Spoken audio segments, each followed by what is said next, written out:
कौन सा पढ़ना था? फेट के बारे में पढ़ना था, वसा, है ना, फेट, वसा, ठीक है। तो अब एक एग्जांपल मैंने आपको इसका पहले बताया था, याद करो कि जब जैसे हम व्रत रहते हैं तो हम तो कुछ खा नहीं रहे, तो हमारी बॉडी में ग्लूकोज भी नहीं जा रहा है, तो हमें एनर्जी कहाँ से मिलेगी? तो हमें जो हमारे स्टोर्ड फैट होती है वहां से एनर्जी मिलती है, ठीक है, संचित वसा से एनर्जी मिलती है। तो पहला इसका मेन काम क्या होगा वसा का हमारी बॉडी में? उपवास के समय एनर्जी प्रदान करना। उपवास के समय हमें ऊर्जा कौन प्रदान करता है? वसा प्रदान करता है। याद रहेगा? कोई दिक्कत? ठीक है। तो वसा का पहला काम क्या है? ऊर्जा प्रदान करना। क्या काम है? ऊर्जा प्रदान करना। कब करना?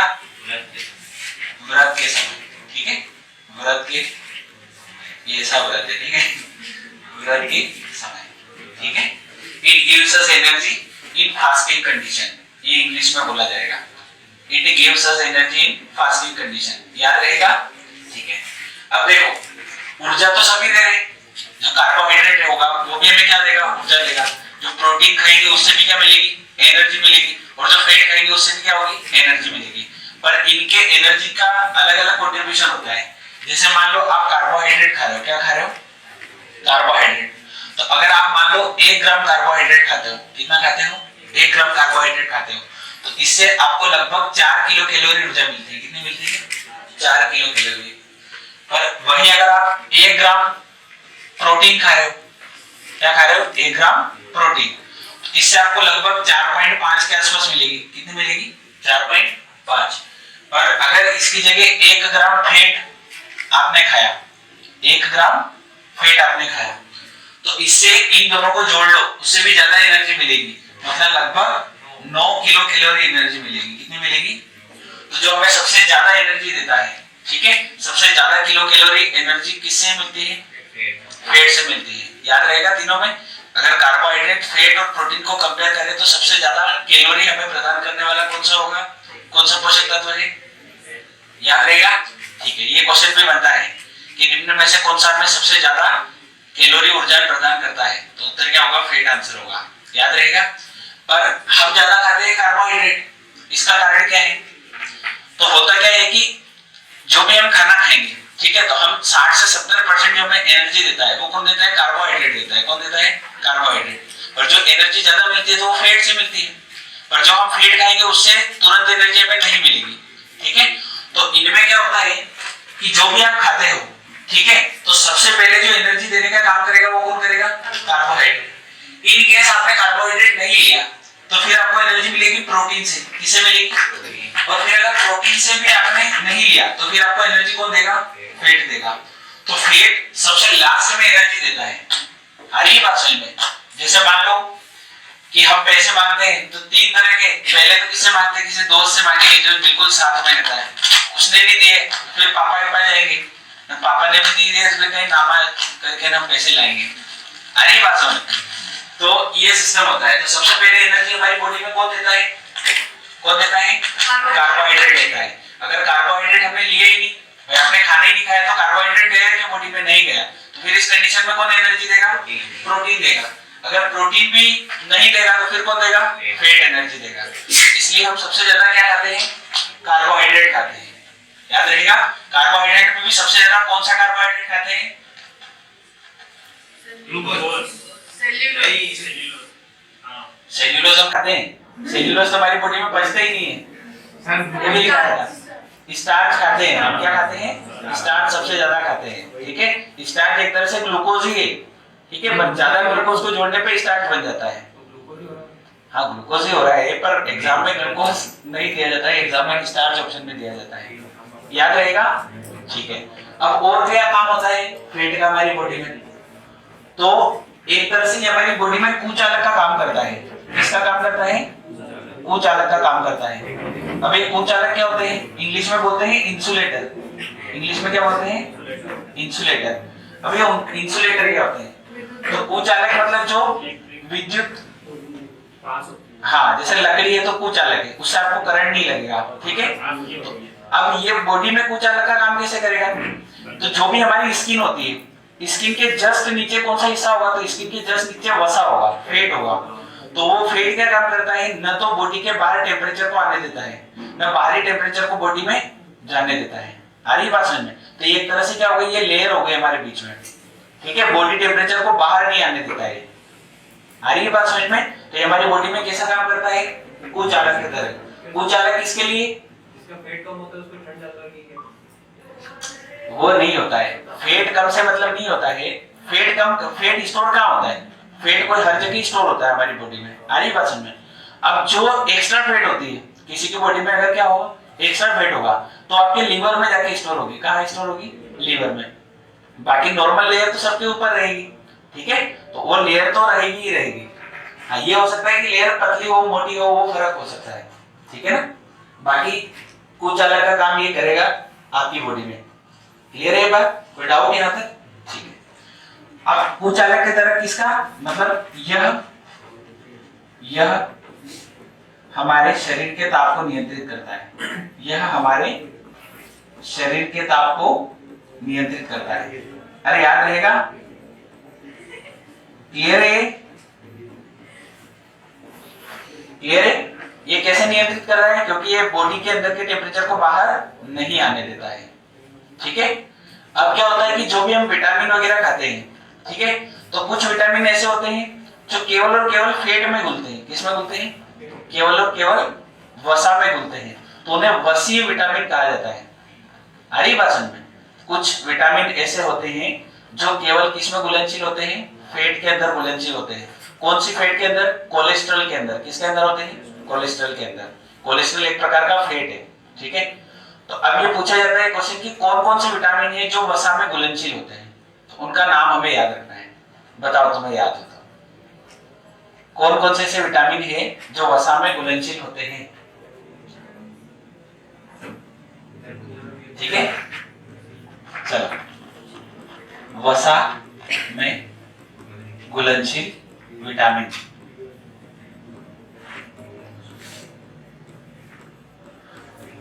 आपको ट्री याद रखनी है इसकी, कौन सी, कीड़ा याद रखनी है, कीड़ा।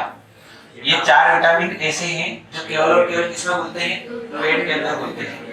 विटामिन के, vitamin E, vitamin D, vitamin A, ठीक है। इनके बारे में हम डिटेल से पढ़ेंगे अगली क्लास में, ठीक है। तो आपको ये याद रखना है कौन कौन से विटामिन है, कीड़ा याद रखोगे सीधा सीधा, ठीक है।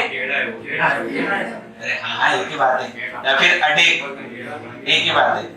या तो अडेक याद रखो, अडेक से अडेक याद रह जाता है, या कीड़ा याद रखो, ठीक है। तो के ई डी ए, ठीक है। विटामिन के, vitamin E, vitamin D, vitamin A, ये चारों क्या होते हैं, फेट में घुलनशील होते हैं। किसमें घुलनशील होते हैं, फेट में। आपने आपकी बॉडी में विटामिन लिया तो इसको घोलने का काम कौन करेगा, तो ये वसा करेगा, कीड़ा करेगा, ठीक है। क्लियर है ये बात, कोई डाउट यहाँ तक? ठीक है। तो वसा के हमने कौन कौन से काम समझे हैं।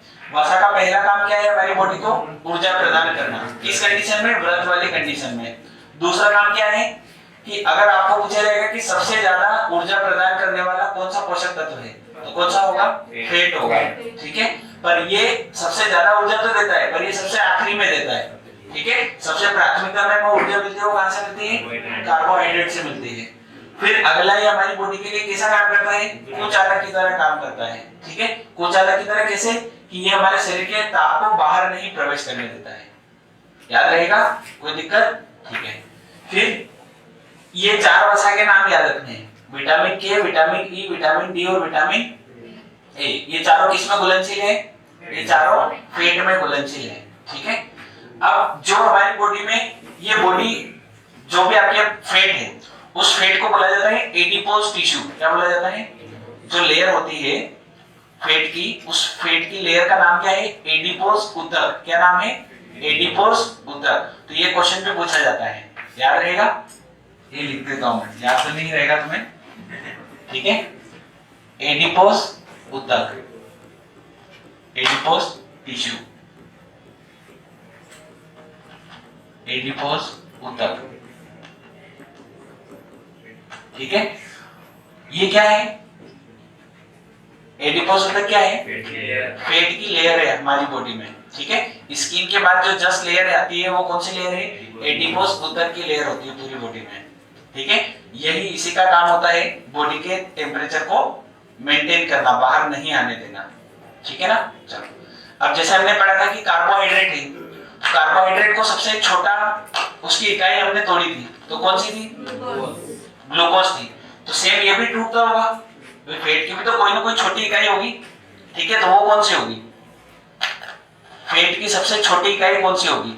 ठीक है, तो मैं पहले क्वेश्चन बोल रहा हूँ, उसके बाद उसका आंसर बता रहा हूँ। ये क्वेश्चन पूछा जाता है, फैट की सबसे छोटी इकाई, स्मॉलेस्ट यूनिट ऑफ फैट, ठीक है, तो वो पूछा जाता है। तो वो क्या होगी? स्मॉलेस्ट यूनिट, स्मॉलेस्ट यूनिट, ठीक है। स्मॉलेस्ट यूनिट इसका सरल है, याद रखना, फैटी एसिड। क्या है?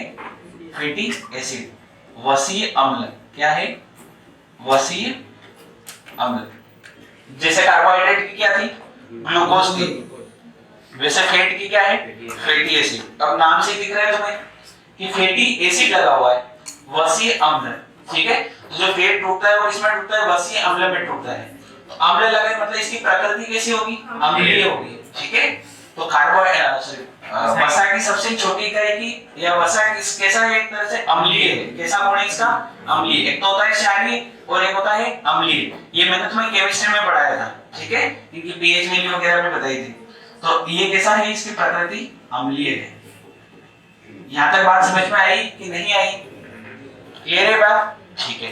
अब अम्लीय में एक ग्रुप आता है, ठीक है, इसमें ग्रुप होता है CH2 COOH, COOH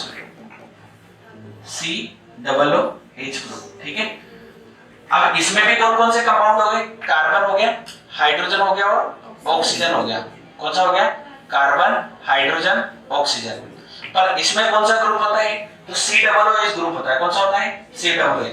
अगर मैं आपको पूरा लिखूं तो इसके आगे आपको CH2 COOH लिखना पड़ेगा, CH2 COOH। अब ये ग्रुप आपसे कोई नहीं पूछने वाला है, एग्जाम में कभी भी ग्रुप नहीं पूछा जाएगा, बस आपको समझाने के लिए है कि इसमें कौन कौन से कंपाउंड होते हैं। कार्बन होता है, हाइड्रोजन होता है और ऑक्सीजन होता है।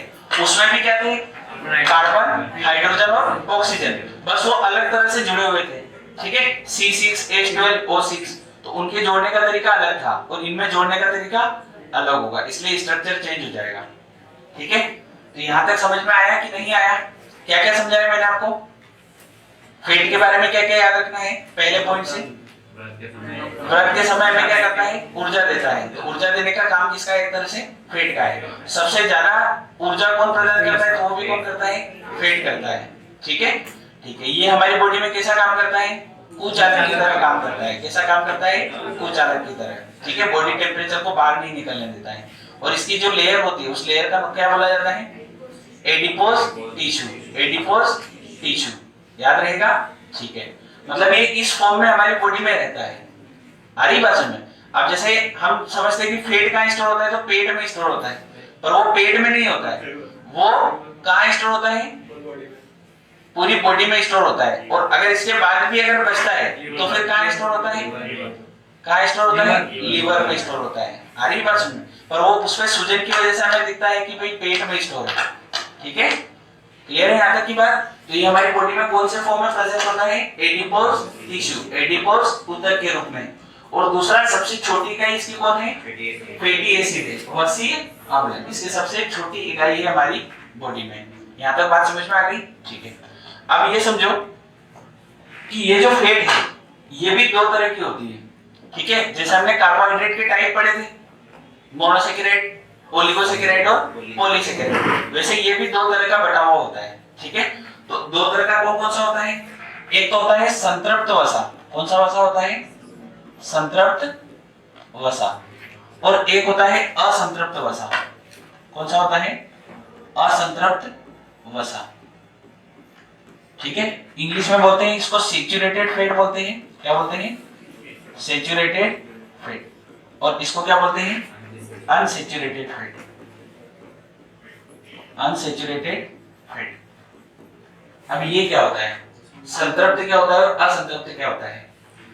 तो संतृप्त वर्ड समझाता हूं मैं पहले, ठीक है, तो ऑटोमेटिक तुम्हें असंतृप्त समझ में आ जाएगा। जैसे मान लो मैं तुम्हें एक गिलास पानी का देता हूं, ठीक है, और उसमें बोलता हूं कि चीनी डालते जाओ, ठीक है। तो अब ऐसा तो नहीं है कि मैं तुम्हें 1 किलो चीनी पकड़ा दूं और 1 गिलास पानी दे दूं, तो सारी चीनी उसमें बोल दोगे क्या? नहीं बोल दोगे। कुछ टाइम तक तो चीनी आप जैसे बोलते जाओगे वो घुलती जाएगी, उसके बाद एक स्टेज ऐसी आएगी कि चीनी घुलना उसमें बंद हो जाएगी, ठीक है। तो जब चीनी घुलना बंद हो गई उस कंडीशन में वो जो पानी है वो कहलाएगा सैचुरेटेड, संतृप्त, कि अब उसमें और कैपेसिटी नहीं है घोलने की, ठीक है। अब असंतृप्त क्या होता है? तो असंतृप्त जब आप घोलते जा रहे थे, ठीक है, तो जिस पानी की गिलास में आप और शक्कर घोल सकते हो, तो वो जो पानी की गिलास है वो क्या है? अनसैचुरेटेड है, असंतृप्त है। कैसी है? असंतृप्त। जबकि संतृप्त क्या है? नहीं बोल सकते, आप नहीं बोल सकते। तो ये होता है केमिस्ट्री में वर्ड, सैचुरेटेड और अनसैचुरेटेड, संतृप्त और असंतृप्त का मतलब वहां पे पढ़ते हैं विलियन चैप्टर में। कहां पढ़ते हैं? विलियन, ठीक है, उसमें पढ़ाते हैं संतृप्त विलियन क्या होता है, असंतृप्त विलियन क्या होता है, अति संतृप्त विलियन क्या होता है, ठीक है ना। और यहाँ पे क्या मतलब हुआ इसका? संतृप्त वसा और असंतृप्त वसा। तो जो भी अपने को, अगर सिंपल लैंग्वेज में बताऊं, तो जो भी हमारे खाने में हम खाते हैं, ठीक है, और हमारी बॉडी में आसानी से पच जाए, क्या हो जाए?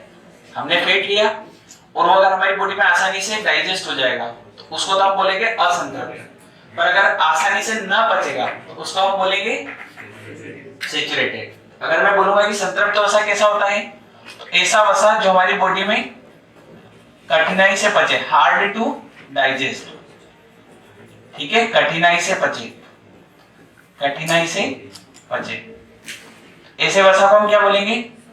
संतृप्त वसा। अब इसमें क्या होगा बताओ? आसानी से पच जाए, इजी टू डाइजेस्ट। अरे समझ में आया? ठीक है, आसानी से पच जाए, आसानी से पचे,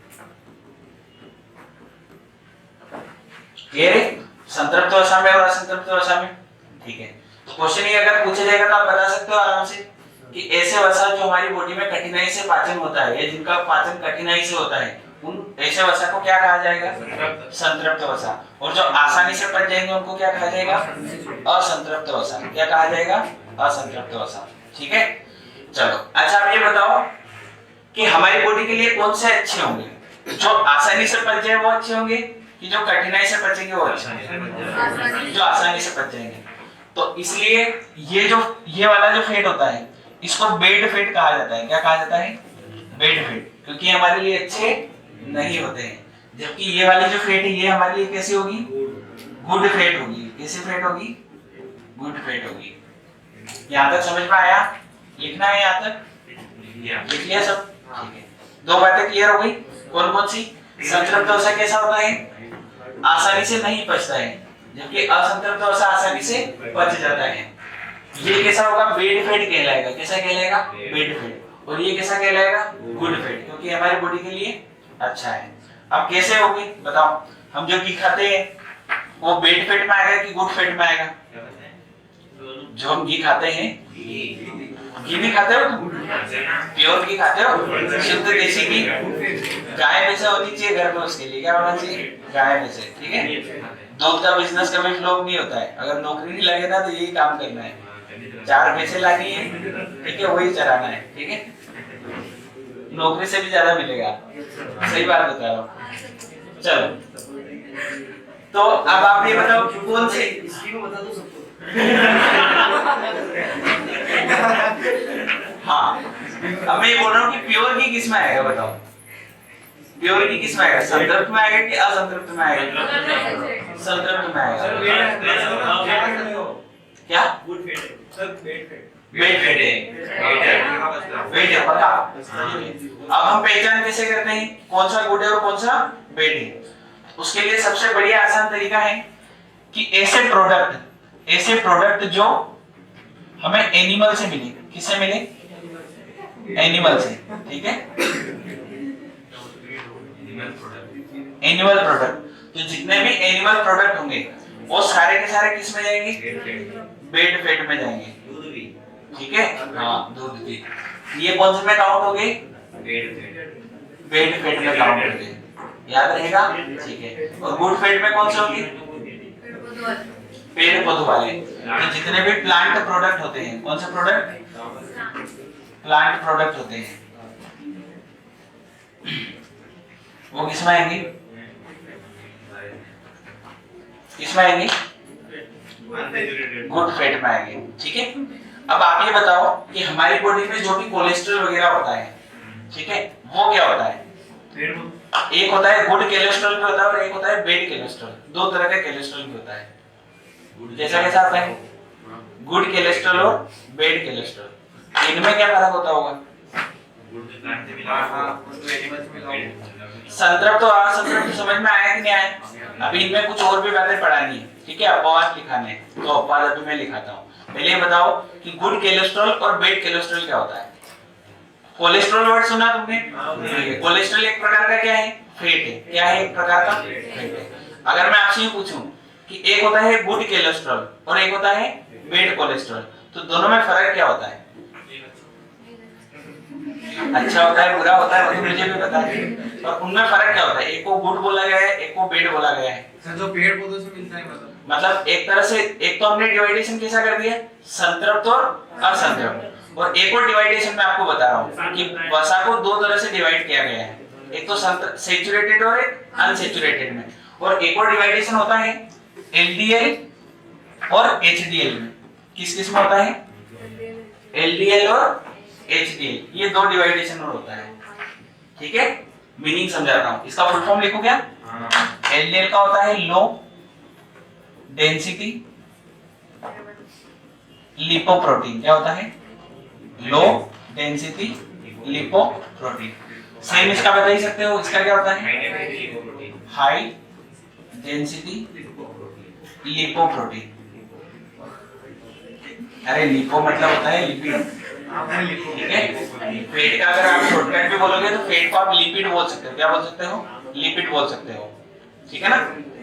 चलो, अब ये लिपोप्रोटीन मतलब क्या होता है? लिपोप्रोटीन मतलब ये है कि इसके साथ में प्रोटीन भी मिक्स है और इसके साथ में फैट भी मिक्स है, तो इसलिए इसको साथ में लिपोप्रोटीन दे दिया। ये वर्ड भूला तो अभी फिलहाल याद रखो कि क्या है, एक तो एलडीएल होता है और एक एचडीएल होता है। अब ये क्या होता है बताओ? इस नाम से आपको क्या समझ में आ रहा है? लो डेंसिटी और हाई डेंसिटी वर्ड से दिमाग चलाओ अपना। लो डेंसिटी और हाई डेंसिटी, इन दो वर्ड से मतलब क्या समझ में आ रहा है? कम ज्यादा तो होता ही नहीं कुछ। डेंसिटी का मतलब कम ज्यादा नहीं होता है, ये तो तुमने उसमें भी पढ़ा होगा, बताओ। हाँ, मुझे तो बताना ही है आखिरी में। क्या? हाँ, डेंसिटी देखो, एक तो होता है, तुमने एडवांस मैथ्स पढ़ी, उसमें बताया होगा, एक होता है घनत्व और एक होता है आयतन, ठीक है। अब जैसे मैं आपको बोलूं कि ये है, अभी इसका आयतन ज्यादा है, अभी इसका आयतन क्या है? ज्यादा है, और घनत्व कम है। अगर मैं इसको पूरा सिकोड़ दूंगा, ठीक है, और इस पेन को चूरा करके मैं इतना सा बना लूंगा, अब उसका क्या होगा? आयतन तो कम होगा लेकिन घनत्व ज्यादा होगा। आई बात समझ में? तो आयतन और घनत्व एक दूसरे का उल्टा होता है। तो कहने का मतलब, जैसे मान लो आपकी हाथ की नसें हैं, ठीक है, पूरी बॉडी में नसें होती हैं, तो अगर कोई भी ये जो लो डेंसिटी वाला होगा, कैसा होगा? लो डेंसिटी वाला होगा, तो ये क्या होगा? इसका घनत्व कम होगा, ये वाली फैट हो गई, ठीक है, क्योंकि इसकी डेंसिटी कम है, सॉरी डेंसिटी कम है, हाँ, डेंसिटी कम है तो आयतन ज्यादा होगा, तो ये इतना आयतन होगा। कितना आयतन होगा? इतना। अब इन नसों में आओ, इनकी डेंसिटी कैसी है? हाई। डेंसिटी हाई का मतलब क्या होगा? आयतन कम होगा, तो इनका आयतन कैसा होगा? जरा सा होगा। फर्क समझ में आया? लो डेंसिटी और हाई डेंसिटी में। अब ये आपकी नस है, अगर ये फैट इतना फैल गया तो खून के प्रवाह के लिए जगह बचेगी क्या? नहीं बचेगी। अब इनको खून जो है इतने से में पास हो पाएगा, और कुछ खून क्या होगा आपका? रुक जाएगा। पर इस वाले में क्या है? खून आसानी से बह सकता है। अब आप बताओ कि अगर मैं आपको बोलूं कि इसमें कौन सा कोलेस्ट्रॉल आना चाहिए और इसमें कौन सा आना चाहिए? इसमें कौन सा आएगा? बैड कोलेस्ट्रॉल आएगा, और इसमें कौन सा आएगा? गुड कोलेस्ट्रॉल आएगा। तो कहने का मतलब जो एलडीएल है वो कैसा है? बैड कोलेस्ट्रॉल किसमें आएगा? एलडीएल का एक प्रकार है, ठीक है। और गुड कोलेस्ट्रॉल किसका प्रकार है? गुड कोलेस्ट्रॉल किसका प्रकार है? याद रहेगा, ठीक है। कैसे हुआ ये समझा दिया मैंने। इसको गुड कोलेस्ट्रॉल क्यों बोल रहे हैं? क्योंकि ये अभी भी हमारी नसों में खून के प्रवाह को नहीं रोक रहा है, क्योंकि इसकी डेंसिटी क्या है? हाई है। डेंसिटी हाई है तो इसका आयतन क्या हो गया, कम हो गया, मतलब ये जरा सी जगह घेर रहा है और ये जगह कैसी घेर रहा है, ज्यादा जगह घेर रहा है। अगर ये ज्यादा जगह घेरेगा तो ये खून के प्रवाह के लिए जगह नहीं बचने देगा। आ रही बात समझ में? और इससे हमें बहुत सारी बीमारियां हो जाती है, हार्ट अटैक भी इससे हो सकता है आपको, ठीक है। बाकी जो गठाने वगैरह हो जाती है शरीर में वो सारे भी इससे दिक्कत होती है। समझ में आया यहाँ तक कि नहीं आया? अरे क्लियर हुआ? ठीक है। अब आप ये बताओ क्या ज्यादा एज में घी कम खाना चाहिए इसलिए बोलते हैं ऐसा। एज ज्यादा हो तो घी कम खाना चाहिए। हाँ, घी कम खाना चाहिए, ठीक है। वो तो कम एज में भी दिक्कत कर जाता है ठीक है, ऐसा जरूरी नहीं है कि ज्यादा एज में दिक्कत आएगी। यहाँ तक बात समझ में आई? ठीक है। अब ये बताओ कि अब वापस इस पेज पे आओ। दो डिवाइडेशन समझ में आ गया? एक तो कौन सा डिवाइडेशन हो गया, संतृप्त वसा, और एक कौन सा हो गया, असंतृप्त वसा। इनमें फर्क समझ में आ गया अपने को कि ये हार्ड टू डाइजेस्ट होता है, इजी टू डाइजेस्ट होता है। इसको हम कैसा बोलते हैं, बेड फैट बोलते हैं, और इसको कैसा बोलते हैं, गुड फैट बोलते हैं। अब मैंने आपको ये बोला कि जितने भी पौधे वाले होंगे, जितने भी पौधे हैं, उन सबसे जो भी हमें घी मिलता है वो, अरे जो भी उनसे वसा मिलता है, जो भी फैट हमें मिलता है, ठीक है, जैसे वनस्पति की एग्जांपल, ठीक है, तो जितना भी हमें वसा मिलता है क्या वो सारे के सारे ही असंतृप्त होता होगा कि कुछ एक्सेप्शन भी होगा?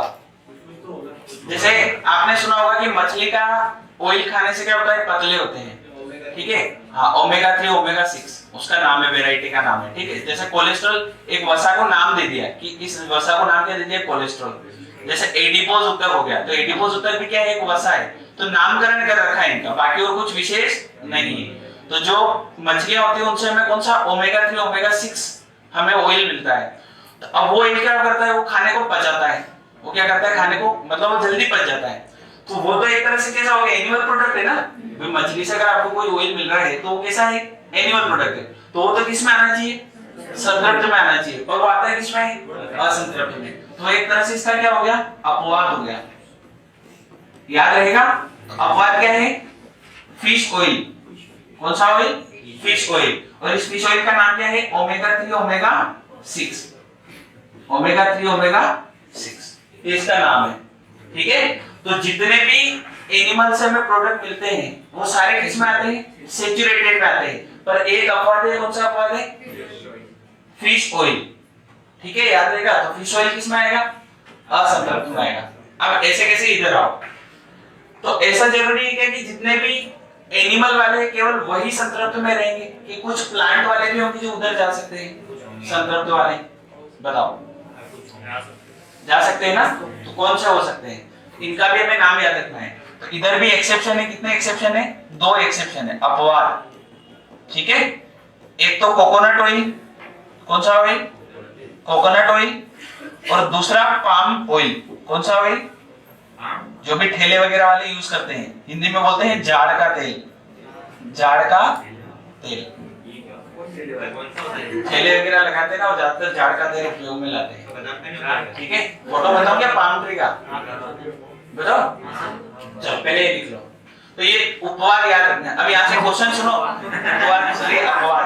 अब यहाँ से क्वेश्चन सुनो, क्वेश्चन कैसे आता है, क्वेश्चन 3-4 तरह से ही पूछा जाता है ज्यादातर, ठीक है, कि असंतृप्त वसा कैसे होते हैं, ठीक है, जो आसानी से पच जाए या जो आसानी से कठिनाई से पचे, ठीक है, ऐसे क्वेश्चन आता है।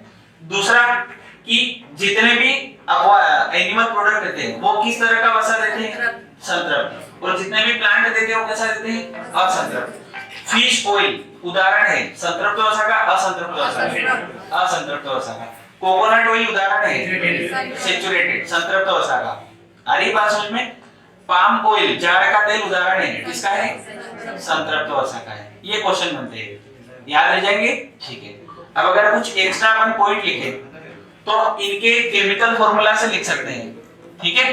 तो जितने भी संतृप्त वसा होते हैं इनमें जो कार्बन कार्बन के बीच में बॉन्ड होता है वो कौन सा बॉन्ड होता है, सिंगल बॉन्ड होता है।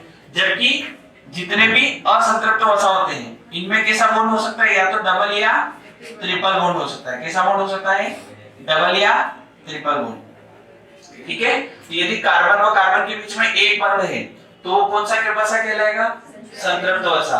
और अगर कार्बन और कार्बन के बीच में 2 या 3 बंध है तो वो कौन सा कहलाएगा, असंतृप्त वसा, ठीक है। अगर हम बड़ी जैसे बीएससी एमएससी में फिर इनको भी डिवाइड करा जाता है कि संतृप्त के वापस प्रकार आ जाते हैं और असंतृप्त के वापस प्रकार आ जाते हैं, और वो अपने काम के नहीं है, उसमें भी फिर मोनो ने पोली ने ये सब आ जाते हैं। ठीक है, यहाँ तक कि रामायण किसको समझ में नहीं आई, आगे समझ में? ठीक है, अब आप ये बताओ कि मटन होगा, ठीक है, मटन, तो मटन कौन से सर्वसा में आएगा? संतृप्त में आएगा क्या असंतृप्त में आएगा? संतृप्त में आएगा, क्योंकि वो किससे मिल रहा है? एनिमल से मिल रहा है, और एनिमल प्रोडक्ट किस में आएगा? संतृप्त में आएगा। जो अपवाद है वो मैंने लिखा दिया, अपवाद कौन सा है? फिश वाला है। कौन सा वाला है? फिश वाला है। तो फिश वाला किस में आता है? अनसैचुरेटेड में आता है, याद रहेगा? ठीक है, अब इधर आओ, अब इधर बताओ कि जो मीट होगा वो एलडीएल में आएगा कि एचडीएल में आएगा? लो डेंसिटी में आएगा कि हाई डेंसिटी? अच्छा, तो फिर प्योर की किस में आएगा? दोनों एलडीएल में आएंगे, ऐसा थोड़ी होता है, होता है? बताओ बताओ, सोच समझ के तो बताओ, तो कुछ ऐसा ही होता है ना, तो एलडीएल में मीट मटन एलडीएल में आएगा पक्का, और प्योर की वो भी एलडीएल में आएगा। एलडीएल में तो क्या आएगा? मीट मटन, ठीक है, जबकि हमारा जो प्योर घी होता है जो गाय भैंसों से मिलता है वो किस में आएगा? एचडीएल में आएगा। क्यों? ये बताया था रीजन, यही तो रीजन है कि ये जो है अगर आप ये ज्यादा खाओगे तो ये आपकी इसमें लो डेंसिटी देता है। कैसे? इनकी डेंसिटी कैसे होती है? लो, मतलब ये ज्यादा आयतन गिरते हैं, और ये कैसे हैं? हाई डेंसिटी वाले, मतलब ये कम आयतन गिरते हैं। ठीक है, क्लियर है यहाँ तक की बात? अभी तो जी वेट हो रहा था, अभी ये भाई इसीलिए मैंने दोनों साथ में लिखा है, इसलिए दोनों साथ में लिखाए हैं कि एक टाइप तो हो गया कि संतृप्त वसा होते हैं, सैचुरेटेड फैट होते हैं, और कैसे होते हैं? अनसैचुरेटेड फैट होते हैं। ये हमने एक बार कैटेगराइज कर दिया इनको, ठीक है। अब वापस हमने कैटेगराइज किया, कैसे? कि कुछ वसा ऐसे होते हैं जिनकी डेंसिटी कैसी होती है? लो, और कुछ वसा ऐसे होते हैं जिनकी डेंसिटी कैसी होती है? हाई होती है। तो ये हमने दो प्रकार से बांटा हुआ है। कितने प्रकार से? दो प्रकार से। मेरे को पता था ये तुम्हारा डाउट आएगा, इसलिए मैंने साथ में लिखा है। तो अब इसमें मैंने एग्जांपल लिखा है बेड कोलेस्ट्रॉल का, न कि बेड फेट। बेड कोलेस्ट्रॉल लिखा है, क्या लिखा है? Bed cholesterol. बेड फेट नहीं लिखा है। बेड फेट तो हम किसको बोलेंगे? संतृप्त वाले को बोलेंगे। आ रही बात समझ में? तो क्वेश्चन ये से पूछा जाता है कि बेड कोलेस्ट्रॉल उदाहरण है तो किसका है? एलडीएल का, लो डेंसिटी वाले का। तो जबकि गुड कोलेस्ट्रॉल किसका उदाहरण है? हाई डेंसिटी का। मीट किसका उदाहरण है? एलडीएल का। जबकि प्योर की किसका उदाहरण है? एचडीएल का। ठीक है, तो दो तरह से कैटेगराइज किया है। अब समझ में आया? ठीक है, दो टाइप से पढ़ा है, एक तो संतृप्त और एक असंतृप्त। और फिर सेकंड टाइप में हमने कैसे पढ़ा है? लो डेंसिटी वाले और हाई डेंसिटी वाले। याद रहेगा? ठीक है, इतनी बातें हमें फैट से रिलेटेड याद रखनी है। ठीक है, अब आखिरी हमारा कौन सा बचा है? प्रोटीन। कौन सा बचा है? प्रोटीन। अब इसका मैंने आपको पहले ही लिखा दिया था प्रोटीन का कि किस आदमी को कितना खाना चाहिए, है ना? याद है कुछ? ठीक है, अब प्रोटीन के बारे में पढ़ना है अपने को। ठीक है, इसके बाद विटामिन है और उसके बाद खनिज पढ़ना है, और फिर चैप्टर खत्म होगा। मतलब लगभग 2 से 3 दिन और पढ़ेंगे हम इसको, न्यूट्रिएंट को, उसके बाद खत्म हो जाएगा, है ना? अब प्रोटीन क्या काम करते हैं हमारी बॉडी में, बताओ? प्रोटीन क्या काम करते हैं? ठीक है, प्रोटीन को पॉलीपेप्टाइड भी बोला जाता है। क्या बोला जाता है? पॉलीपेप्टाइड। हाँ, मसल, मांसपेशियों के विकास में, ठीक है, वृद्धि में, ग्रोथ में। तो जो भी बच्चे होते हैं उनमें प्रोटीन की आवश्यकता बहुत ज्यादा होती है ना? अगर उनको प्रोटीन प्रॉपर नहीं मिलेगा तो उनकी ग्रोथ नहीं हो पाएगी।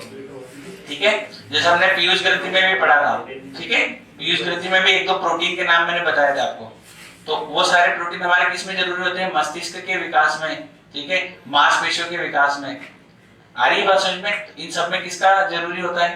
प्रोटीन का जरूरी होता है। बच्चों में खास करके जरूरी होता है क्या? प्रोटीन। ठीक है, तो अब इसको समझते हैं। चलो, आज ही समझाएं कि इसको कल पढ़ाएंगे? आज ही पढ़ ले। हेडिंग डालो प्रोटीन। एक बार और हम इसको देख लेते हैं। तुम्हें कोई डाउट रह गया हो तो आप पूछ लेना। देखो, यहाँ से नहीं था, कहाँ से था? यहाँ से। फैट के बारे में मैं वापस पॉइंट पढ़ा रहा हूँ, बस वो तुम्हारे दिमाग में छपे होने चाहिए। कौन कौन से? प्रोटीन फैट का पहला काम क्या है, वसा का ऊर्जा प्रदान करना। क्या काम है, ऊर्जा प्रदान करना। मेनली का ऊर्जा प्रदान करता है हमें व्रत के समय। दूसरा, अगर हम 1 ग्राम कार्बोहाइड्रेट खाते हैं, कितना खाते हैं, 1 ग्राम, तो हमें कितनी एनर्जी मिलती है, 4 किलो कैलोरी। अगर हम 1 ग्राम प्रोटीन खाते हैं तो हमें कितनी मिलेगी, लगभग 4.5। और अगर हम 1 ग्राम फैट खाते हैं तो कितनी मिलेगी, 9 किलो कैलोरी मिलेगी। ठीक है, पर इसमें क्रम होता है कि सबसे पहले में एनर्जी कहां से मिलती है, कार्बोहाइड्रेट से, फिर दूसरे नंबर पे कहां से मिलती है, प्रोटीन, और फिर सबसे आखिरी में कौन देता है, फैट देता है। ठीक है, अब ये हमारी बॉडी में कैसा काम करता है, कुचालक की तरह। कैसा काम करता है, कुचालक की तरह, इंसुलेटर की तरह, क्योंकि हमारे बॉडी टेम्परेचर को बाहर नहीं आने देता है। ठीक है, चलो अब इसमें कुछ विटामिन ऐसे होते हैं जो केवल वसा में ही घुल सकते हैं। तो कौन कौन से होते हैं, कीड़ा, विटामिन के, vitamin E, vitamin D, vitamin A. तो क्वेश्चन ऐसे आता है, निम्न में से कौन सा विटामिन वसा में घुलनशील नहीं है, ए, डी, एफ, सी, ऐसे। तो ए और सी दोनों, ठीक है, के सी यहाँ पे भी नहीं लिखा है। क्लियर है बात? तो ऐसे क्वेश्चन पूछा जाता है, ये निम्न में से कौन सा विटामिन वसा में घुलनशील है। तो 4 नाम को दूसरे दे देगा, 3 नाम को दूसरे दे देगा, एक यहाँ से दे देगा। ठीक है, तो ट्रिक से याद रखना है, कीड़ा, सीधा सीधा क्या याद रखोगे, कीड़ा। अब जो ये हमारी बॉडी में स्टोर होता है वो किस फॉर्म में होता है, एडिपोज टिश्यू। अब ये टिश्यू क्या होता है, तो ये हम अलग से पढ़ेंगे कि टिश्यू क्या होता है। जब सेल चैप्टर पढ़ा होगा ना तो उसमें सब समझ में आ जाएगा। ठीक है, कि टिश्यू क्या होता है। तो ये कौन से फॉर्म में स्टोर होता है, एडिपोज टिश्यू।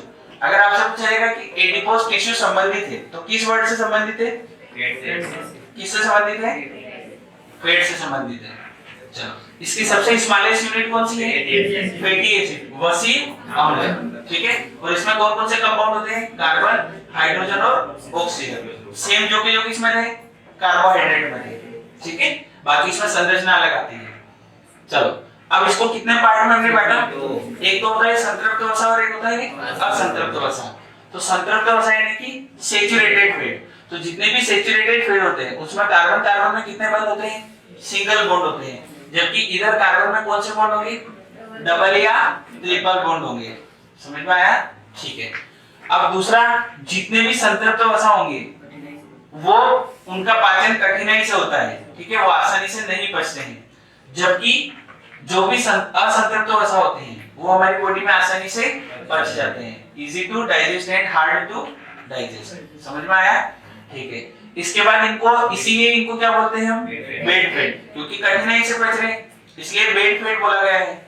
और ये आसानी से पच जाते हैं इसलिए इनको क्या बोला गया है, गुड फैट बोला गया है। ठीक है, अब ये मेनली कहां से मिलते हैं हमें, एनिमल प्रोडक्ट। तो जितने भी एनिमल प्रोडक्ट होते हैं वो सारे किस में आते हैं, संतृप्त वसा में आते हैं। किस में आते हैं, संतृप्त वसा में। ठीक है, और जितने भी हम असंतृप्त वसा ले, कौन से है, प्लांट प्रोडक्ट आते हैं। कौन से आते हैं, प्लांट प्रोडक्ट। तो जो भी पेड़ पौधों से हमें मिलता है, जैसे वनस्पति घी हो गया। ठीक है, हालांकि जो रिफाइंड ऑयल होता है वो भी असंतृप्त वसा में ही माना जाता है। ठीक है, चलो, अब अपवाद कौन सा है इसमें, फिश ऑयल, ओमेगा 3 ओमेगा 6 इसका नाम है। फिश ऑयल से जो भी हमें फैट वाला जो भी वसा प्राप्त होता है उसको नाम दे रखा है, क्या नाम दे रखा है, ओमेगा 3 या ओमेगा 6। ठीक है, चलो अब इधर आओ, इसमें एक्सेप्शन कौन कौन से है, कोकोनट ऑयल और पाम ऑयल, झाड़ का तेल और कोकोनट तेल। ठीक है, तो ये कैसे संतृप्त वसा है, कैसे वसा है, संतृप्त वसा, याद रहेगा यहाँ तक। ठीक है, अब यहाँ पे आओ, एक और हमने कैटेगराइज किया किसमें, एलडीएल और एचडीएल।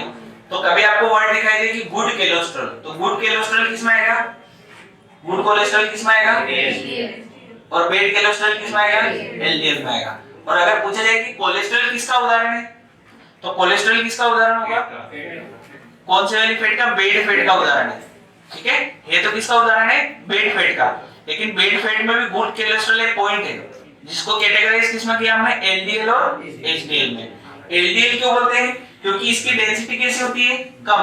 तो आयतन होगा ज्यादा, और आयतन ज्यादा होगा तो ये नसों को क्या कर देगा, ब्लॉक कर देगा। ठीक है, और इसका आयतन कैसा होता है, हाई डेंसिटी होती है। तो हाई डेंसिटी होगी इसका मतलब इसका आयतन क्या होगा, कम होगा, तो ये नसों को ब्लॉक नहीं करेगा। ठीक है, और इसके उदाहरण हमने लिखी दिए, प्योर घी, गुड कोलेस्ट्रॉल, और इधर आपको याद रखना है कौन कौन से, मीट वगैरह और बैड कोलेस्ट्रॉल। क्लियर है इतनी रामायण? ठीक है, अब आओ प्रोटीन। अब प्रोटीन का पहला काम क्या है, वृद्धि में सहायक, इसमें सहायक वृद्धि में सहायक, ठीक है। दूसरा काम क्या है बताओ? बच्चों के विकास के लिए सहायक, बच्चों के विकास के लिए सहायक, ठीक है। जो भी छोटे बच्चे होते हैं उनके लिए प्रोटीन बहुत जरूरी होता है, और हमने प्रोटीन की मात्रा भी लिखी थी। बच्चों में कितनी देनी चाहिए? लगभग 0.95 है ना। और अगर ज्यादा छोटे बच्चे तो फिर उनके और बढ़ जाती है मात्रा, ठीक है। ये होती है, ये टीन एज को बोला जाता है। जो 0.95 पे एक तरह से कौन सी अवस्था है? किशोर अवस्था, 13 से 19 वाली ऐसी एज में। अगर और छोटे बच्चे हैं 7-8 साल के, तो उन्हें और कम से कम 2 ग्राम प्रोटीन देना चाहिए। कितना चाहिए? 2 ग्राम। जिम वालों को कितना खाना चाहिए? 2 ग्राम खाना चाहिए, ठीक है। चलो, तो तीसरा इसका काम क्या है? मांसपेशियों के विकास में। क्या काम है? मांसपेशियों के विकास में, ठीक है। अगर आपके मान लो कहीं पे लग गई बॉडी में, ठीक है, वो ठीक होगी, तो ठीक भी किसके कारण से होगी? प्रोटीन के कारण से होगी। अब याद करो, जब हमने डब्ल्यूबीसी पढ़ा था, तो डब्ल्यूबीसी में लिम्फोसाइट लिखा था, तो मैंने बताया था कि लिम्फोसाइट से जो भी एंटीबॉडी बनती है, वो एंटीबॉडी क्या है? वो एक तरह का प्रोटीन है। आरबीसी में भी बताया था कि आरबीसी में भी प्रोटीन चिपके हुए रहते हैं। क्या रहते हैं? प्रोटीन चिपके हुए रहते हैं। उनके नाम भी मैंने आपको बताए थे, याद आया कुछ? तो सारे किसके एग्जांपल थे? प्रोटीन के एग्जांपल थे। किसके एग्जांपल थे? प्रोटीन के। तो अगर मैं आपको बोलूं कि जितने भी एंजाइम हमारी बॉडी में होते हैं, जितने भी एंजाइम हमारी बॉडी में होते हैं, जितने भी हार्मोन हमारी बॉडी में होते हैं, ठीक है, हार्मोन चैप्टर हमने पढ़ा है कि नहीं पढ़ा? पढ़ा। और जितनी भी एंटीबॉडी हमारी बॉडी में होती है, तो ये सारे क्या है? ये सारे प्रोटीन ही है। ये सारे क्या है? प्रोटीन ही है। आ रही बात समझ में? अब यहां से क्वेश्चन पूछा जाता है। क्वेश्चन लिखो कि बोल के समझा दो? बोल के समझा दो, ठीक है, दिमाग लगाना। क्वेश्चन है, अगर मैं आपसे बोलूं क्या सारे एंजाइम प्रोटीन है? नहीं। क्या सारे एंजाइम प्रोटीन है? ये कथन सत्य है? या सारे प्रोटीन एंजाइम है? ये कथन सत्य है। 2 पॉइंट बोले मैंने। पहला पॉइंट बोला है ऑल एंजाइम आर प्रोटीन, सारे एंजाइम प्रोटीन है। All enzyme are protein. और अगर दूसरा मैं बोलूं ऑल प्रोटीन आर एंजाइम, ठीक है। रीजनिंग वाला आ गए। कुछ कुत्ते बिल्ली है, सभी बिल्ली कुत्ते हैं, उस टाइप का। तो जितने भी एंजाइम होते हैं हमारी बॉडी में, वो सारे के सारे होते हैं प्रोटीन। क्या होते हैं? प्रोटीन। तो आपको ये वाला कथन याद होना चाहिए, ठीक है। जितने भी प्रोटीन है वो सारे एंजाइम नहीं होते, क्योंकि कुछ प्रोटीन ऐसे जो एंटीबॉडी भी है, कुछ प्रोटीन ऐसे हैं जो हार्मोन भी है, ठीक है। तो इसलिए कौन सा कथन सत्य होगा? ऊपर वाला, कि जितनी भी हमारी बॉडी में एंजाइम काम करते हैं वो सारे के सारे क्या है? किसके उदाहरण है? प्रोटीन के उदाहरण है। अब ये एंजाइम क्या काम करते हैं बॉडी में? तो एंजाइम हमारी जितनी भी अभिक्रियाएं होती है बॉडी में, जितनी भी रिएक्शन होती है, चाहे खाने को पचाने की हो, चाहे सांस लेने की हो, जितनी भी रिएक्शन है, उस रिएक्शन की रेट को बढ़ाते हैं। वो क्या करते हैं? रिएक्शन की रेट को बढ़ाते हैं। तो एक तरह से जैविक उत्प्रेरक का कार्य करते हैं। ये बात मैंने आपको कहां पे सिखाई थी बताओ? जब मैं आपको ब्लड क्लोटिंग पढ़ा रहा था, ठीक है, ब्लड क्लोटिंग पढ़ा रहा था, रक्त का थक्का कैसे जमता है ना। उसमें थ्रोम्बिकाइनेज एक एग्जांपल बताया था मैंने आपको एंजाइम का, ठीक है। थ्रोम्बिकाइनेज बताया था, कुछ याद है? थ्रोम्बिकाइनेज नाम याद है? ठीक है। उसमें पढ़ाया था कि वो क्या था? एक प्रकार का एंजाइम था। तो एंजाइम क्या करते हैं? रिएक्शन की रेट को, अभिक्रिया की दर को बढ़ाते हैं। अभिक्रिया की दर को बढ़ाते हैं। अरे याद रहेगा? कोई दिक्कत? ठीक है। एंजाइम हम अलग से पढ़ेंगे वैसे भी। और ये क्या है? एक तरह से किसका काम करते हैं? जैविक उत्प्रेरक का। किसका काम करते हैं? जैविक उत्प्रेरक का, ठीक है। बायोलॉजिकल कैटालिस्ट इंग्लिश में।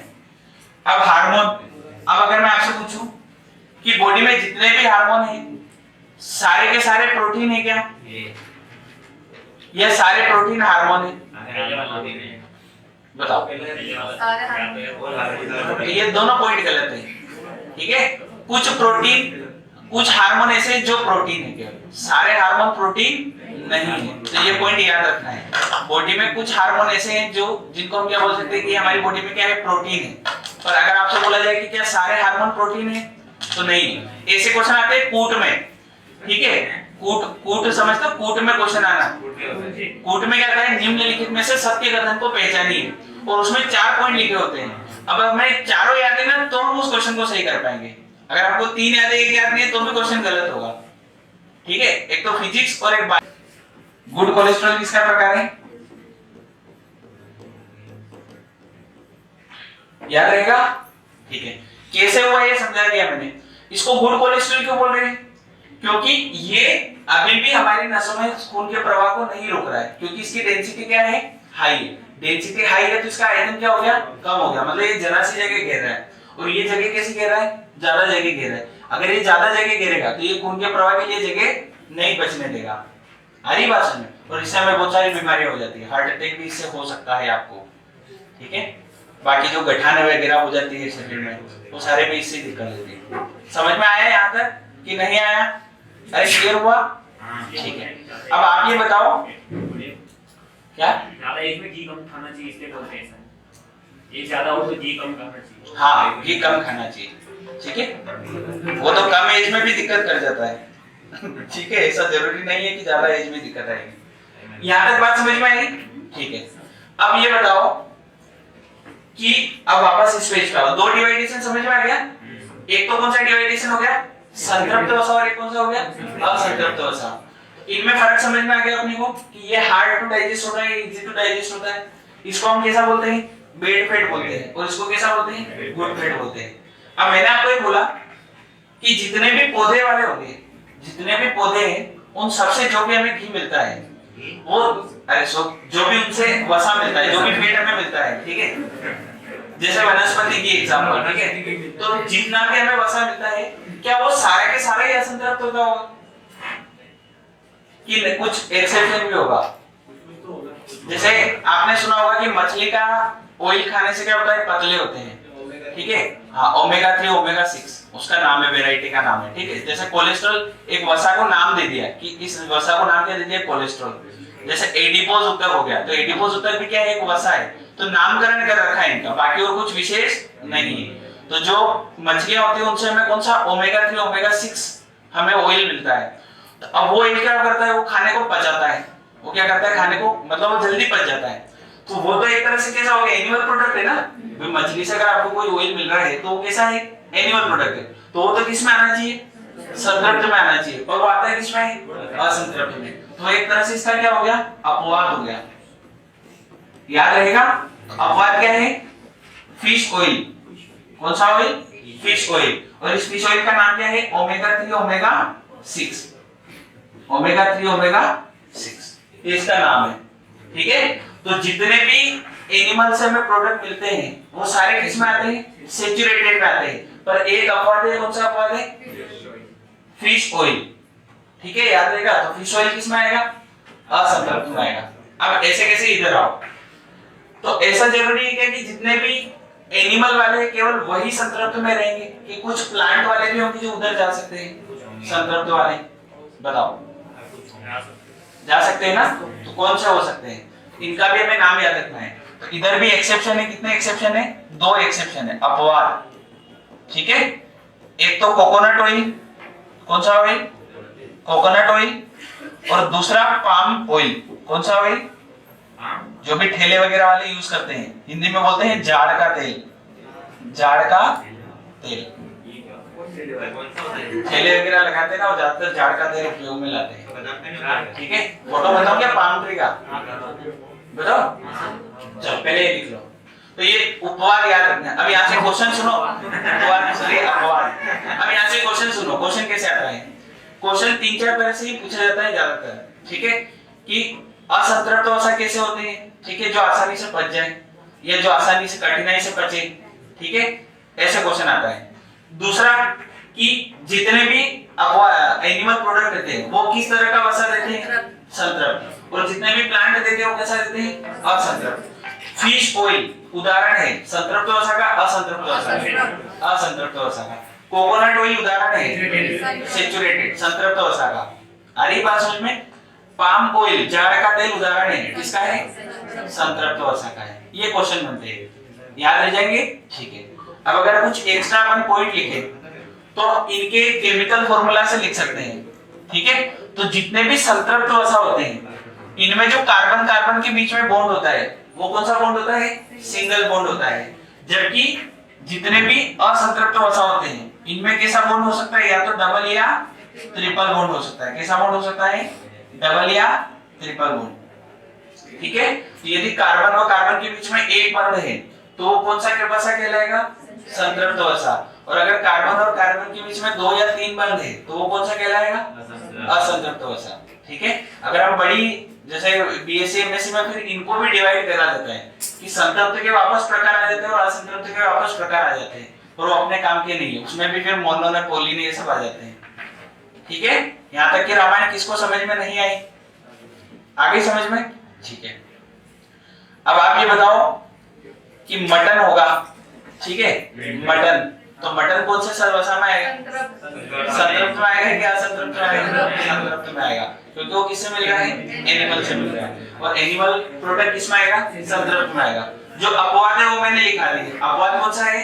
फिश वाला। कौन सा वाला है? फिश वाला है। तो फिश वाला किसमें आता है? अनसैचुरेटेड में आता है। याद रहेगा? ठीक है। अब इधर आओ। अब इधर बताओ कि जो मीट होगा वो एलडीएल में आएगा कि एचडीएल में आएगा? लो डेंसिटी में आएगा कि हाई डेंसिटी में? अच्छा, तो फिर प्योर की किस में आएगा? वो भी एलडीएल। दोनों एलडीएल में आएंगे। ऐसा थोड़ी होता है। होता है?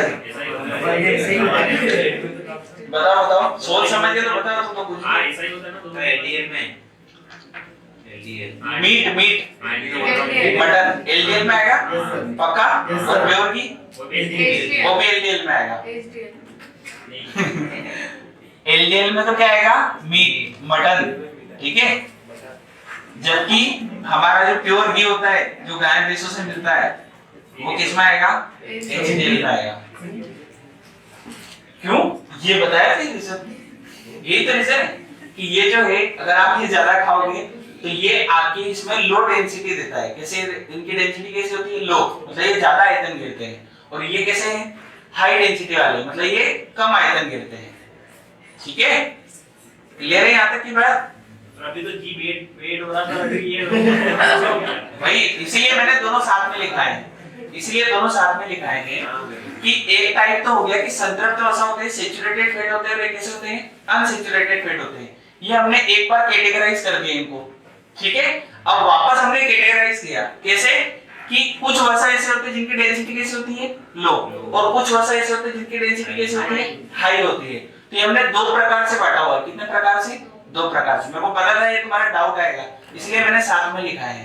तो अब इसमें मैंने एग्जांपल लिखा है बेड कोलेस्ट्रॉल का, न कि बेड फेट। बेड कोलेस्ट्रॉल लिखा है। क्या लिखा है? Bed cholesterol. बेड फेट नहीं लिखा है। बेड फेट तो हम किसको बोलेंगे? संतृप्त वाले को बोलेंगे। आ रही बात समझ में? तो क्वेश्चन ये से पूछा जाता है कि बेड कोलेस्ट्रॉल उदाहरण है तो किसका है? एलडीएल का, लो डेंसिटी वाले का। तो जबकि गुड कोलेस्ट्रॉल किसका उदाहरण है? हाई डेंसिटी का। मीट किसका उदाहरण है? एलडीएल का। जबकि प्योर की किसका उदाहरण है? एचडीएल का। ठीक है। तो दो तरह से कैटेगराइज किया है। अब समझ में आया? ठीक है।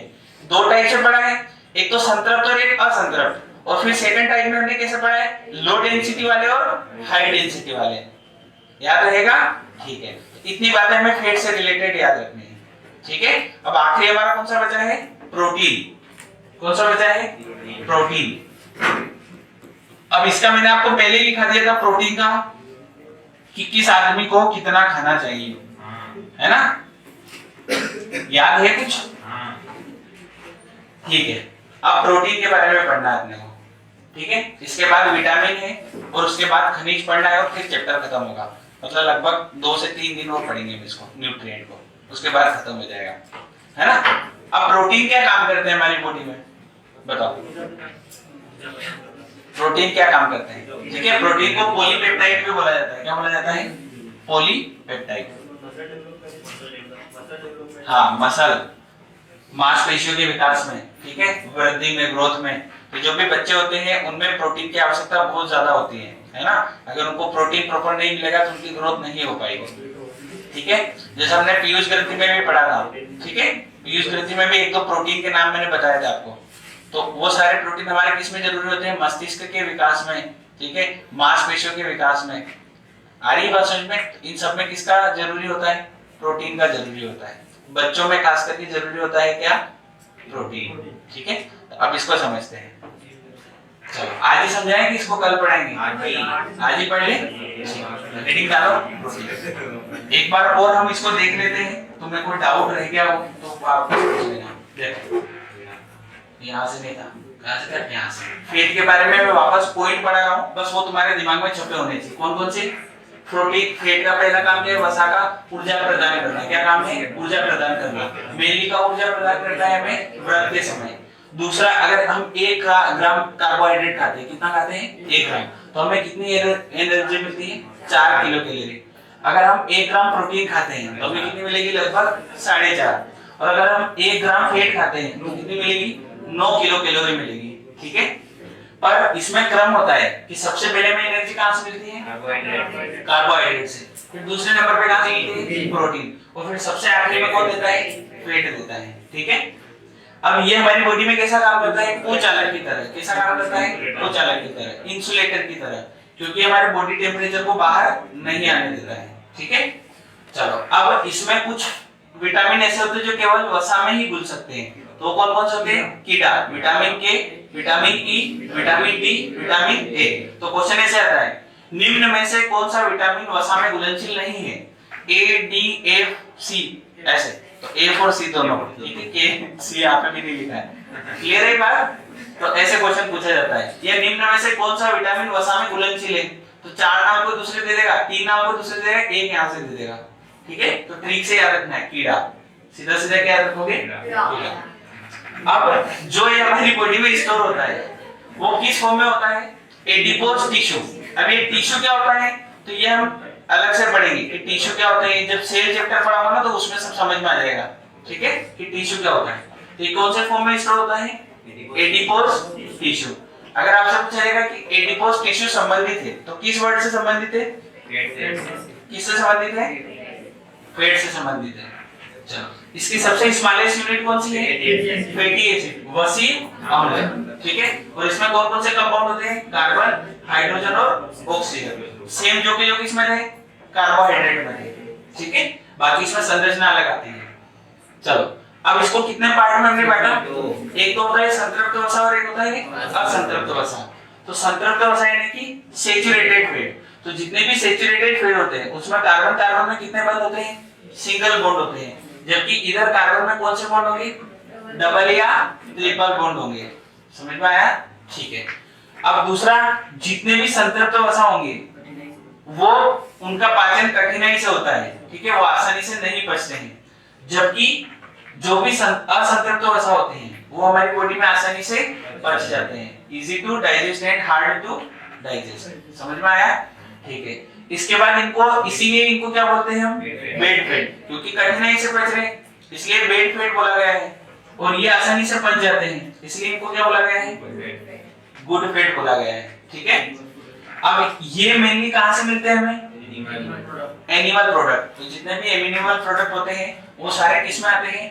संतृप्त वसा में आते हैं। किस में आते हैं? संतृप्त वसा में। ठीक है, और जितने भी हम असंतृप्त वसा ले कौन से है? प्लांट प्रोडक्ट आते हैं। कौन से आते हैं? Plant product. तो जो भी पेड़ पौधों से हमें मिलता है जैसे वनस्पति घी हो गया। ठीक है, हालांकि जो रिफाइंड ऑयल होता है वो भी असंतृप्त वसा में ही माना जाता है। ठीक है, चलो अब अपवाद कौन सा है इसमें? फिश ऑयल, ओमेगा 3 ओमेगा 6 इसका नाम है। फिश ऑयल से जो भी हमें फैट वाला जो भी वसा प्राप्त होता है उसको नाम दे रखा है। क्या नाम दे रखा है? ओमेगा 3 या ओमेगा 6।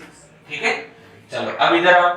इसमें एक्सेप्शन कौन कौन से है? कोकोनट ऑयल और पाम ऑयल, झाड़ का तेल और कोकोनट तेल। ठीक है, तो ये कैसे संतृप्त वसा है? कैसे वसा है?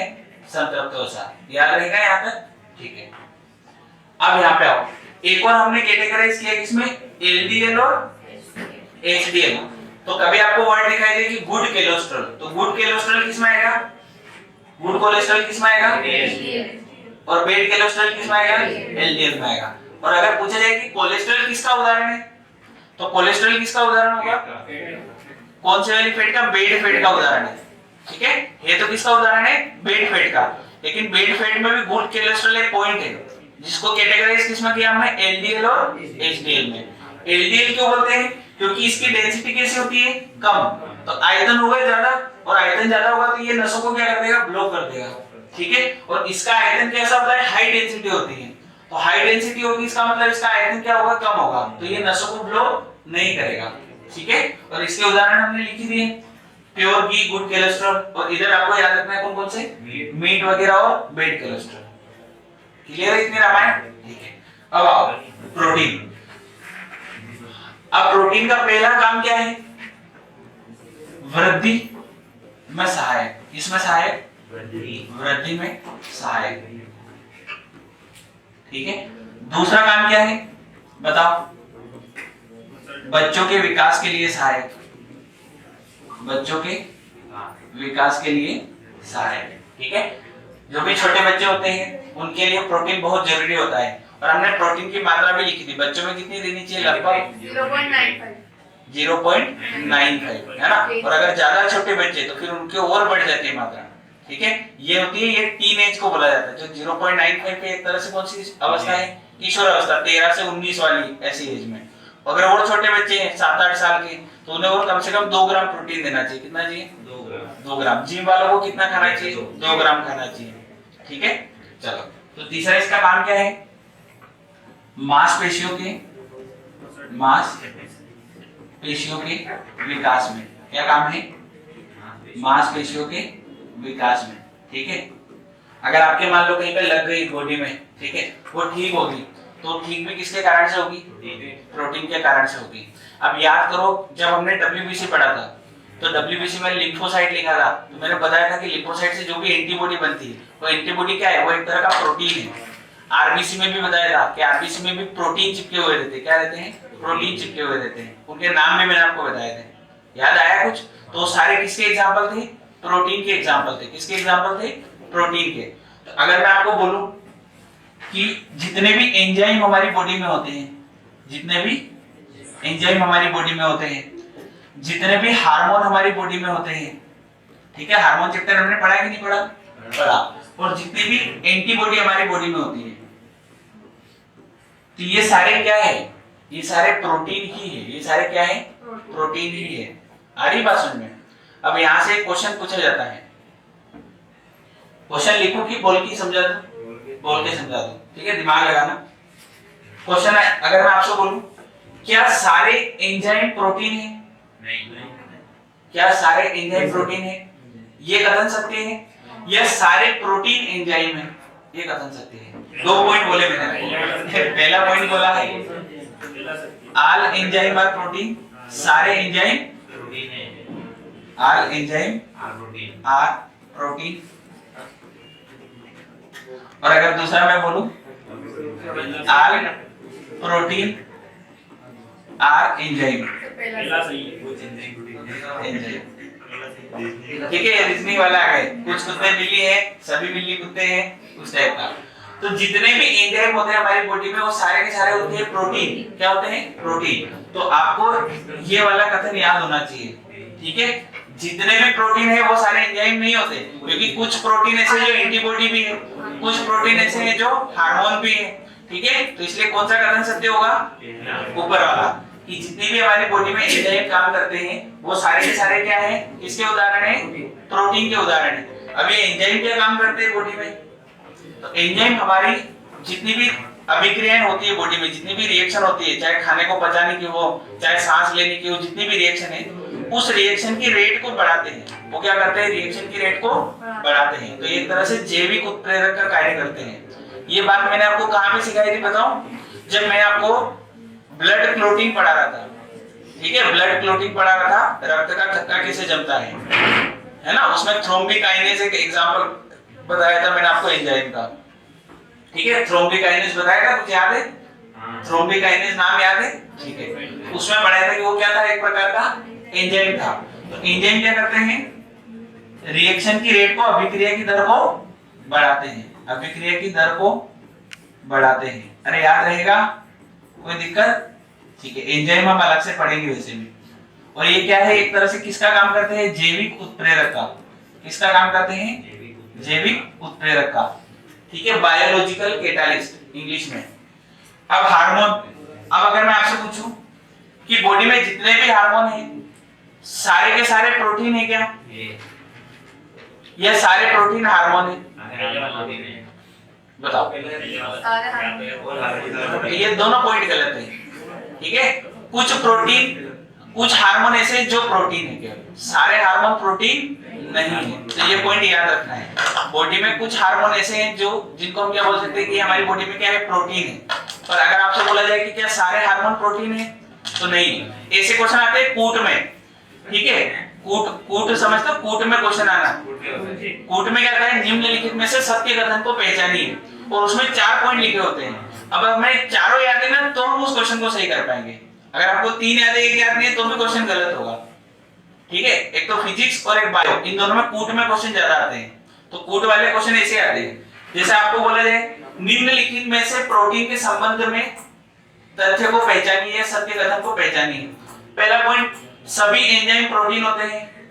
दूसरा पॉइंट, सभी हार्मोन प्रोटीन होते हैं। तीसरा पॉइंट, सभी प्रतिरक्षी प्रोटीन होते हैं। अब फिर ऑप्शन दे देगा, केवल पहला सत्य है, केवल पहला तथा तीसरा सत्य है, केवल दूसरा तथा तीसरा सत्य है, ये सभी सत्य है, ये सभी असत्य है। ऐसे आते हैं ऑप्शन, ठीक है। तो उसमें पॉइंट सारे याद रखना है। आ रही ना बात समझ में? तो अब हमें पहला याद नहीं, मान लो दूसरा याद नहीं है, तो भी क्वेश्चन गलत होगा। इसलिए याद रखना है कि जितने भी एंजाइम होते हैं वो सारे क्या होते हैं, प्रोटीन होते हैं। लेकिन हार्मोन में कुछ हार्मोन क्या होते हैं, प्रोटीन होते हैं। अब हार्मोन का काम क्या होता है, ये आपको पूछने की जरूरत नहीं है, क्योंकि मैं पहले ही पढ़ा चुका हूँ, ठीक है। अच्छा, एंटीबॉडी का काम क्या होता है,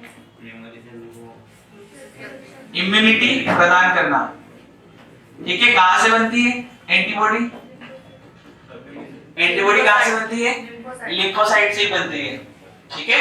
ये भी मैंने आपको पढ़ाया था कि एंटीबॉडी बनती है लिम्फोसाइट से। लिम्फोसाइट को कैसे पता चलता है कि एंटीबॉडी बनाना है? कौन बताता है? मोनोसाइट बताता है। ये सारी चीजें याद है, ठीक है।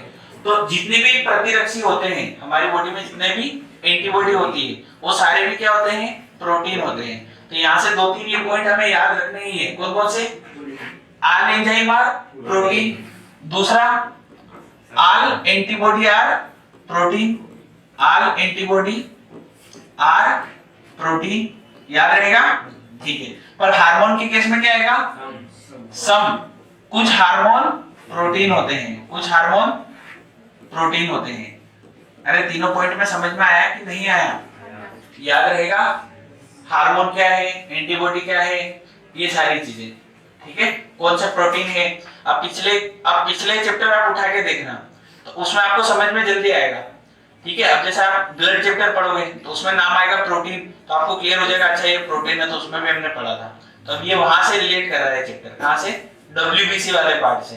एंटीबॉडी क्या है, अब मैं डायरेक्ट एंटीबॉडी लिखा था तो आपको समझ में नहीं आता, ठीक है। तो अब आपको टर्म याद है क्या है कि एंटीबॉडी क्या है, तो आपको लग तो नहीं रहा है कि नया वर्ड लाए सर कहीं से, अब ओल्ड लग रहा है ना, कि एंटीबॉडी हम पढ़ चुके हैं, ठीक है। क्लियर है बातें? कोई डाउट यहाँ तक? ठीक है। ये पॉइंट आपको याद रखने किससे रिलेटेड? प्रोटीन से रिलेटेड। अब प्रोटीन टॉपिक खत्म हो गया कि शुरू हुआ? शुरू हुआ है। तो अब इसमें बहुत सारी बातें हैं, ठीक है। और इसी के बाद इसी में हम कौन सा पढ़ेंगे? विटामिन वाला टॉपिक पढ़ेंगे।